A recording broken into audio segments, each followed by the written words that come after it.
Hi folks, welcome back to part 3 of lecture 10 of the experimental design and analysis section of Core Skills. And before the break we were talking about regression, and we got to the point of being able to make predictions from regression.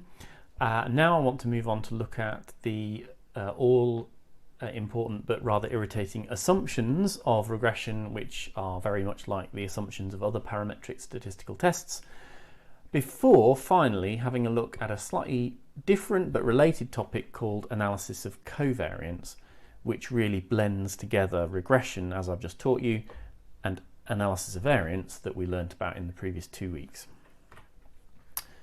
So, regression, linear regression, makes some very familiar assumptions about the data that you're analysing.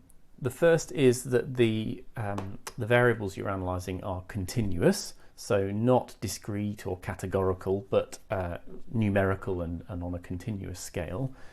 That the relationship between x and y is a straight line. In the example before the break, we saw a negative relationship, a negative straight line, not, for example, a curve or anything more complicated than that. For those situations, linear regression would essentially be inappropriate. And it also assumes that the residuals from the analysis are normally distributed. So the residuals, remember, are the bit left over when you fit your line of best fit. The bits of longevity in our example that couldn't be explained by the x variable, which was calories or joules per gram, the sort of leftover statistical noise, those residuals, they need to be normally distributed around a mean of 0. So some data points should be above the line, some below the line. Most of the data points will be close to the line, so close to 0, just a little bit positive or a little bit negative. So you'll have a big lump of data in the middle, and then with tails to the distribution on either side, with the occasional data point lying a long way above the line or a long way below the line. So that assumption of normality we've met time and again already with parametric tests. It's very common, and initially I taught you about sort of thinking about the data themselves following a normal distribution, but when we get to these more complex forms of analysis like analysis of variance and regression, it's easier to think about the residuals left over at the end of the analysis. Those are the things that need to be normally distributed. It's easier to think that than to try and think about the normality of the distribution of the raw data themselves. So if you can't meet these assumptions, if your data aren't continuous, they don't follow a linear relationship, or the residuals are not normally distributed, the alternatives can be quite complicated. And really the only straightforward thing to say at this stage is that Spearman's rank correlation gets around all of these problems. If your data are not normally distributed, if you have a relationship that looks strongly curved, or if the variable on the x-axis, for example, is maybe ranks already rather than a traditional truly continuous variable, then Spearman's rank is a good way to go. And luckily you already know how to do that. Spearman's rank doesn't assume any causal relationship between x and y, so essentially you could put x or y whichever way around you like. It's really just trying to spot patterns between pairs of variables, but that's fine. That's often the thing that you basically want to know. Okay, so that's all I'm going to say about the assumptions of regression, and hopefully it's a pretty familiar story, so you've got the hang now of those key sets of assumptions that parametric tests make. And the last topic I want to deal with before we finish is what happens when regression essentially crashes into analysis of variance, and it forms a situation which is best described or handled by a form of analysis called analysis of covariance, or ANCOVA, as opposed to ANOVA that we've already met.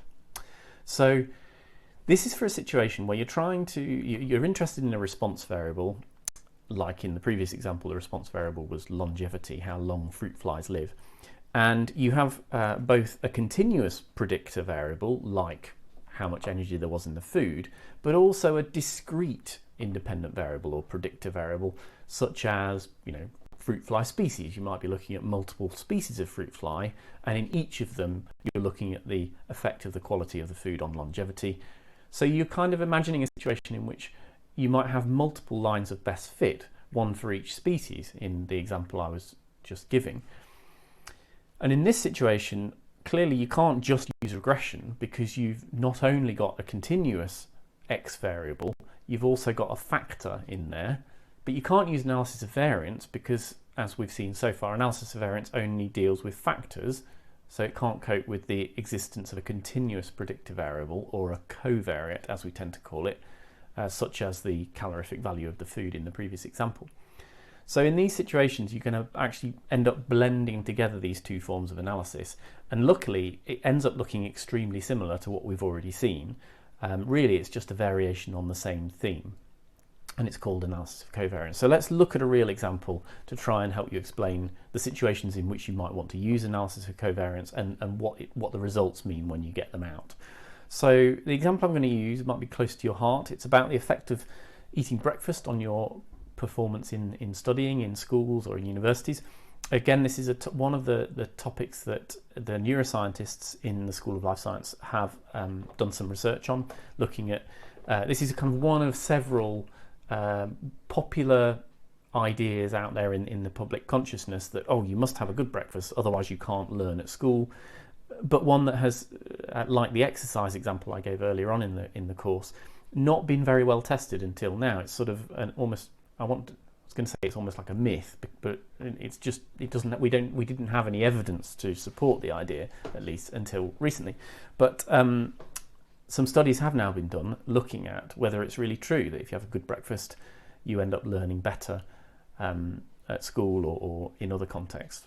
So what we've got on screen here is some data from this study, again sort of slightly simulated data, but representing the sorts of results that you see in the real data. And we're looking at the relationship between how well people score on a test of knowledge first thing in the morning at 8 o'clock, and how well they perform later on in the day at 11 o'clock. So what we can see on this scatter plot is, generally speaking, a very strong positive relationship across individuals. So each dot is an individual person, and we're looking at their performance, a mark out of 100 at 8 o'clock on the x-axis, and then a few hours later, after they've had breakfast or not, we see their performance at 11 o'clock. And unsurprisingly, you get this nice positive relationship, because people who are not very good at the test at 8 o'clock are still not very good at the test 3 hours later.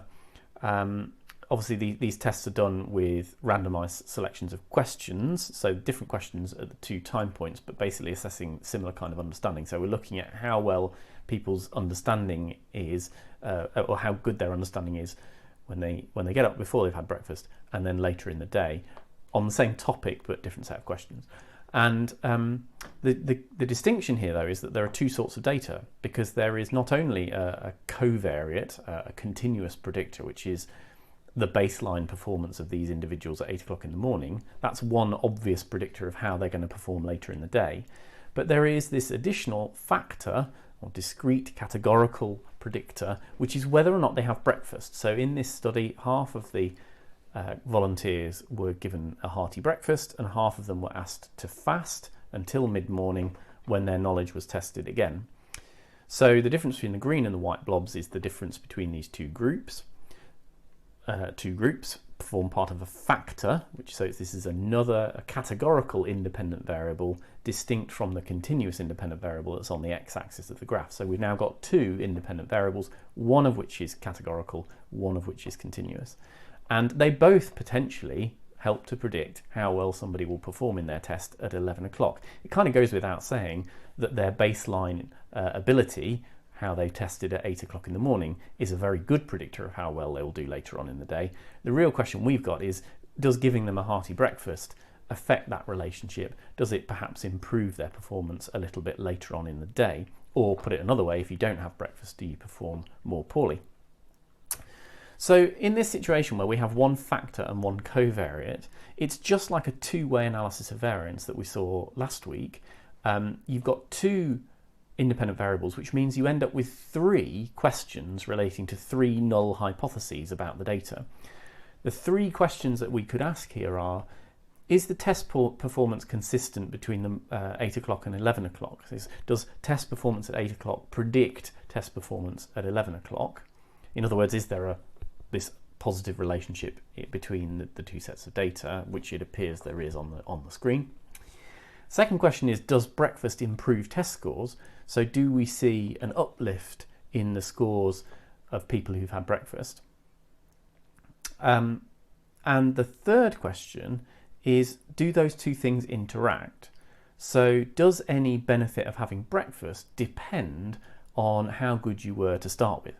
So it could be, for example, that people who perform well at 8 o'clock, if you're getting 90%, 100% at 8 o'clock, there's not much headroom to improve. Maybe you can't really improve on that. Whether you have breakfast or not doesn't matter. Whereas if you're doing poorly, perhaps having some breakfast is going to make all the difference when it comes to 11 o'clock as to whether you can do well in the test. Or you might get the reverse kind of situation. So the point is that it might be true that breakfast has a differential effect on people who have a lot of knowledge and ability or people who don't. So that's the interaction. If you remember, I talked quite a lot about interactions in the ANOVA lessons, lectures, and really it's the same concept here. It's just you've got to get your head around the fact that instead of having two factors, we've got a factor and a covariate. So what we do is we combine ANOVA and regression into a thing called analysis of covariance, and that involves fitting a regression line for each factor level. So we've got two factor levels, no breakfast or breakfast, so we fit a different line of best fit for the two different sets of points, and then we look to see is there overall a relationship? Is this a positive slope in our case, or is it not significantly different from the null hypothesis? But we also look for whether the green dots are uplifted relative to the white dots, in other words, that whether there is a beneficial effect of having breakfast on your performance at 11 o'clock. And we also look for this interaction. And in ANCOVA, the interaction manifests itself as a difference in the slope of these two lines. So if we look at the lines of best fit for the green and the white data, we can see the green line is a little bit steeper than the white line. And essentially our third question about the interaction, the statistical interaction between breakfast and the baseline performance at 8 o'clock, is really asking whether the slopes of these lines are significantly different. Is the green line actually significantly steeper than the white line? What would that mean? Well, what it would mean is that the data seem to suggest, although not very strongly, that students who performed poorly at 8 o'clock in the morning, so people who don't know very much, don't seem to get much uplift actually from having breakfast, because the two lines are very close together down here. Whereas at the other end of the graph, the relatively strong students seem to be getting more of an uplift actually from having had breakfast later in the day. So that leads to the two lines diverging. And what our analysis of covariance test is going to do is going to ask whether those slopes really are significantly different. They don't look hugely different, but obviously we need a p-value to work that out. So the process is going to be exactly as we saw with regression and ANOVA. We're going to generate f-tests, so f-ratios, from which we can generate a p-value and test those hypotheses. So here is the ANCOVA table, which contains all the information about the different sources of variation in the data. So we've got the variation resulting from baseline performance at 8 o'clock in the morning. So to what extent does test performance at 8 o'clock predict the response variable, which here is test performance at 11 o'clock. Then we've got the breakfast effect. To what extent does breakfast predict how well you're going to perform at 11 o'clock? And we've got this crucial interaction term between the two. To what extent does the interaction between your baseline performance and whether or not you've had breakfast influence what you do at 11 o'clock in the morning? And the crucial final line in the table is the error or residual variation, the leftover variation in test performance at 11 o'clock, which is not explained by the performance at 8 o'clock or by breakfast or by the interaction between the two. So the computer will do the hard work for you here and fill in an analysis of variance or analysis of covariance table like this, generating 3 f-ratios, one for each of the effects that we're interested in, for each of the null hypotheses, and a p-value to go with them. And you can see from the results we've got a highly significant effect of the baseline performance at 8 o'clock. We could see that in the graph. If you're doing well at 8 o'clock in the morning, you're going to do well at 11 o'clock. We've got actually a significant uplift in scores caused by breakfast. So if you have breakfast, you do better at 11 o'clock than if you haven't had breakfast. And we see a non-significant interaction. So in other words, the slopes of those two lines are not significantly different. there's no significant effect of breakfast on the way that baseline performance predicts performance later in the day. So let's just kind of referring back to the graph, let's have a look at those 3 different answers that we've got to our 3 different questions. We see the lovely strong positive relationship between the 2 variables, showing that your baseline performance at 8 o'clock strongly predicts how well you'll do later in the day. We see the small uplift caused by breakfast, so those students who'd had breakfast, the green dots, on average are doing a bit better than those who didn't have breakfast when you look at their 11 o'clock scores. And then we see the non-significant interaction between the 2. So the effect of baseline performance on your performance later in the day is more or less the same for those students who've had breakfast and those who've not had breakfast. Or put it another way, the effect of breakfast is more or less the same whether you are a weak student who doesn't know much at 8 o'clock in the morning, or a strong student who's doing really well on the test. Okay, so this is analysis of covariance. You can see it's sort of put together with regression and analysis of variance, gives you now a toolkit to analyse all kinds of different experimental designs, to ask quite complicated questions about both main effects, so in this case the main effect of breakfast and the main effect of baseline performance, but also of interactions between those different main effects, which are sometimes quite complicated to get your head around, but turn out to be really important in understanding the results of analysis. And that's where I'm going to leave it. So we've dealt with a lot of stuff over the last 10 lectures. Some of it will have been familiar to some of you. You've done a bit of A-level statistics, for example. For some of you, it will have been quite new, all of it. So I realise that it will have been sort of difficult for some and maybe a little bit boring for others, but it is, I hope I've convinced you, the stuff that we've covered is kind of crucial to understanding data, and data lies at the heart of understanding science. I mean, if we've learned nothing from the COVID crisis, it's nothing else rather, than the fact that data are really important in helping us to understand epidemics, then, you know, I think we've learned something useful. And of course, all of those reports that you're seeing in the news about whether vaccines have a significant effect on the virus, or whether particular social distancing measures or other kinds of political intervention have an impact on the spread of the virus or the transmission, the prevalence in the society. All of those things are being tested statistically. I can bet your bottom dollar that each one of them is associated with a bunch of p-values which have been generated from statistical tests in exactly the framework that we've looked at in these lectures, giving you exactly the same objective measurement of the likelihood that what you're looking at is the result of random chance, p. And if it isn't likely to be the result of random chance, then probably something interesting is going on biologically. That's the key message from this whole section of the course. Okay, so that's me done in terms of new content. Next week we're going to have a live session in which I will wrap up. We'll go through the learning outcomes. I'll do a quiz, opportunity to ask questions if you like. Then I'm going to pause the experimental design and analysis stuff until much later in the year, until May, when I will finally come back with a revision session. We'll do a live revision session, and I will ask you some questions and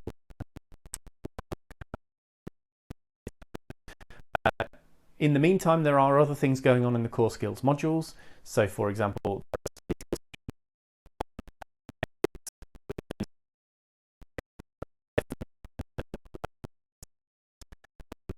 a really important message to give you about the importance of ethics in all kinds of life science. There's also an important careers session coming up. I know it's probably a bit daunting to start thinking about careers at this stage in your university life, but believe me, you'll blink and you'll be in your third year thinking you need to find a job. So now is a good time to put in a bit of work on the ground floor, thinking about where your degree might lead you to.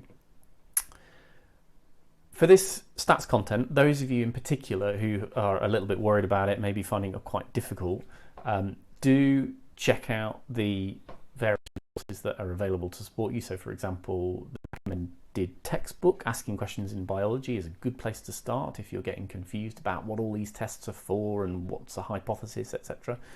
But also check out the Moodle page, which has, amongst other things, some mock exam questions to get you prepared for the ROGO exam in the summer. We have I put up a mock exam earlier in the semester, just after Christmas. So I will be putting up, or I may already have put up, another mock exam to cover the sort of second half of the lecture content. That's going to take me a little bit of time to get organised with at the time that I'm recording this lecture, but hopefully within the next week or two I should be able to get that up so that you can check out the your knowledge of the second half of the experimental design and analysis lectures. And then, as I say, I'll do a revision session much later on. I think I'm targeting week 34, which is the week, what is it, 3 weeks before the exam starts, or 2.5 weeks before the exam starts, something like that. So a good time to probe your memory of the lectures and get you up and running for revision, which you'll be doing in the following few weeks. Yeah, and for that session, if there's anything that I've covered in the lectures that you found particularly difficult, especially maybe when you've looked at the mock exam questions and you find you're really struggling on particular parts of the lectures, do drop me an email for suggestions of things that I can cover in the revision classes, because I'm happy to do that. Otherwise, I'll be probably covering the usual suspects, the things that I know that students find difficult. Okay, that's me done. Cheerio.